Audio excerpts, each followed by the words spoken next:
Pues el circo para mí siempre ha sido una fiesta por la vida, ¿no?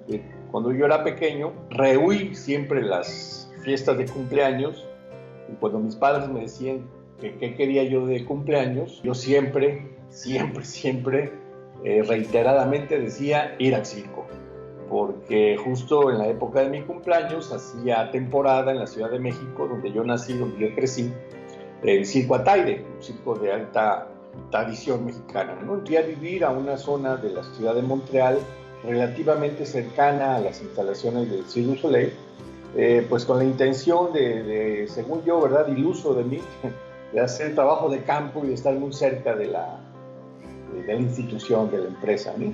Resultó un poco complicado, digamos, ¿no? Los primeros meses de tocar puertas en la empresa, que es unas personas realmente muy amables, muy generosas, hasta cierto punto.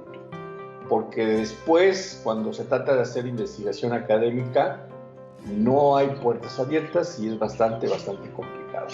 Pero bueno, uno como investigador se tiene que dar sus mañas, y es lo que yo hice, darme mis mañas, ¿no?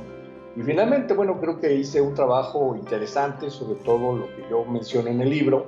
Debo decir que se llama Momentos de Gracia, organizar lo imposible, porque son dos expresiones que yo retomé a través de las entrevistas que hice. Quiero decir, no son expresiones mías, son frases que obtuve a través de entrevistas. La primera, deportistas acostumbrados a competir y a contener emociones. Y acá de lo que se trata es precisamente de expresar emociones. Y la otra frase que complementa, digamos, el título del libro, que es organizar lo imposible, corresponde a las actividades de gestión, a las actividades que están detrás de esta maravilla que uno puede ver cuando acude a uno de los espectáculos de Soleil. Y esta frase me la dijo Stéphane Mongeau. A la pregunta similar que yo hice, ¿qué es lo más complicado de tu trabajo?, él me respondió, lo más difícil es organizar lo imposible. Yo indagué, bueno, ¿y cómo se hace eso, no? Si es imposible, ¿cómo lo haces, no? Y me dice, mira, los artistas son como niños, ¿sí? Ellos todo el tiempo quieren jugar.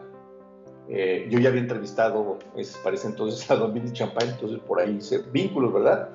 Ellos son como niños, todo el tiempo quieren jugar, quieren experimentar, quieren explorar. Y para experimentar, para explorar, para buscar, para crear momentos de gracia y momentos interesantes, creativos para el espectáculo, requieren una serie de elementos. Mi función como productor es darles esos elementos, aportarles los elementos para que ellos puedan desarrollar su talento, su creatividad, etc. Toda aquella actividad económica que congrega gente está en serios problemas. No solamente es el circo, estamos hablando de aerolíneas, estamos hablando de prácticamente toda la industria turística mundial. Obviamente en algunos lugares han tenido mejores condiciones o no han sido tan complicadas para poder sostenerse estos meses. Hay que señalar que el circo, es decir, los propietarios, los accionarios mayoritarios del circo, dejó de ser Guy Laliberté hace algunos años ya.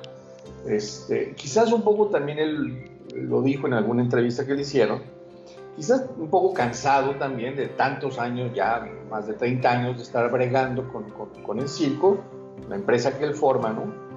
Y pues, creo yo también decide como irse un poco al retiro y emprender quizás algunas otras actividades. Entonces vende su paquete, la mayor parte de sus acciones, a un conglomerado de inversionistas de origen chino. El circo es una actividad viva, o sea, el circo es un poco como el teatro, ¿no? Sucede igual, ¿no?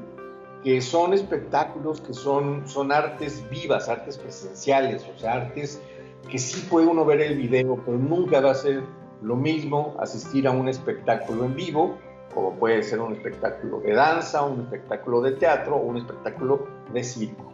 ¿Por qué? Porque hay una transmisión, hay una hay un conjunto de emociones que solamente se pueden experimentar, se pueden sentir, se pueden vibrar en presencia.